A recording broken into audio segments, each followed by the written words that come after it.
Hi, this is Casey Demchek with this week's Book Marketing Copy Quick Tip video. And I'm going to hop right into it this week because this is a little longer tip than normal. But in my last several posts, I've talked to you about writing sales copy for your book.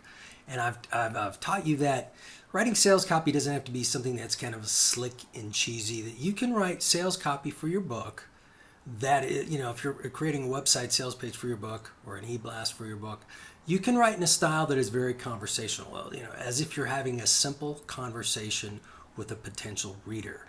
And you can do that in a very authentic, straightforward tone of voice. It's really not about being slick or salesy. It's about presenting information in a particular sequence. What I'm going to share with you right now is a 9-step formula that I've used to write a lot of marketing copy for books. You can do variations of this formula. I do it all the time. But I always start out with these 9 basic steps. And what I want to do is give them to you pretty quick, give you a nice overview, and then in subsequent posts in the coming weeks, I'm going to deep dive into each step in more detail. So let's hop right into it. Step number 1, write, and I'm going to use my handy dandy cheat sheet because I can't memorize them all. Step number 1, write a very straightforward, benefit-driven headline. It doesn't have to be slick or fancy. It could be just something that states or implies a benefit to get the attention of your reader.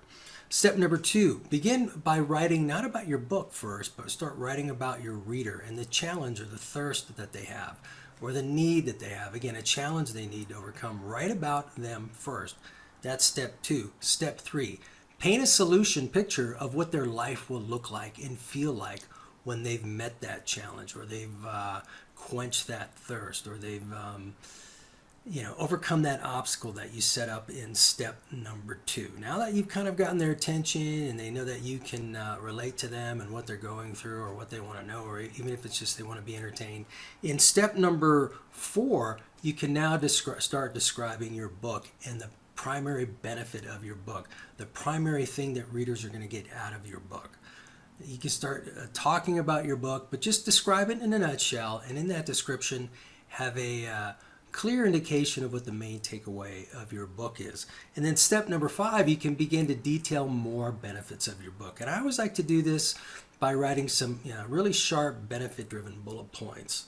Okay, and that's a great way to communicate, to kind of detail your main benefit a little more, but then also describe some secondary benefits or big takeaways readers will get out of your book.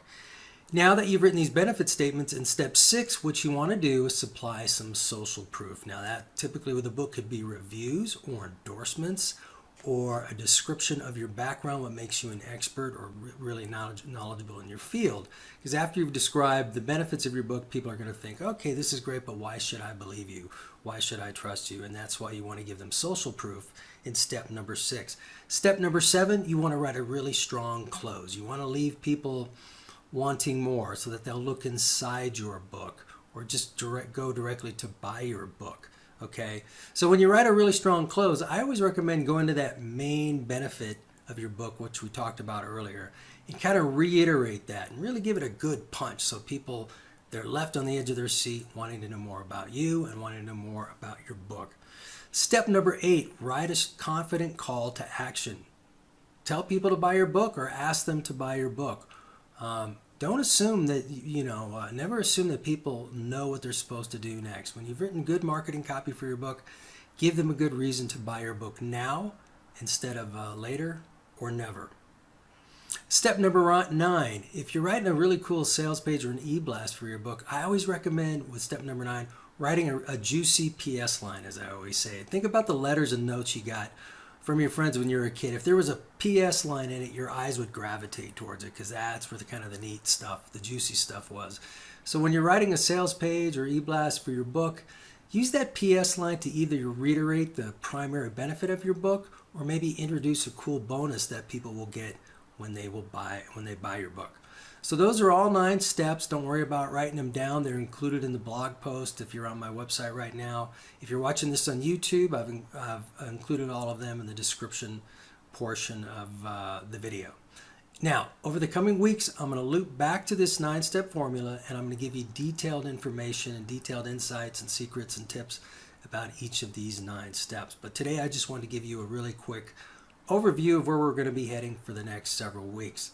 So I hope you've enjoyed this tip. I hope you get a lot out of it. I'm going to give you much more information in the coming weeks about this sales formula that I think is going to help you sell more books and gain new fans. So no matter where you're watching this video, please scroll down, leave me a comment. I'd love to hear from you. If you're on YouTube, why not subscribe to my channel, and then hop on over to caseydemchak.com where you can download my free ebook, 7 Must-Know Copywriting Secrets That Sell More Books. And until next week, this is Casey Demchak.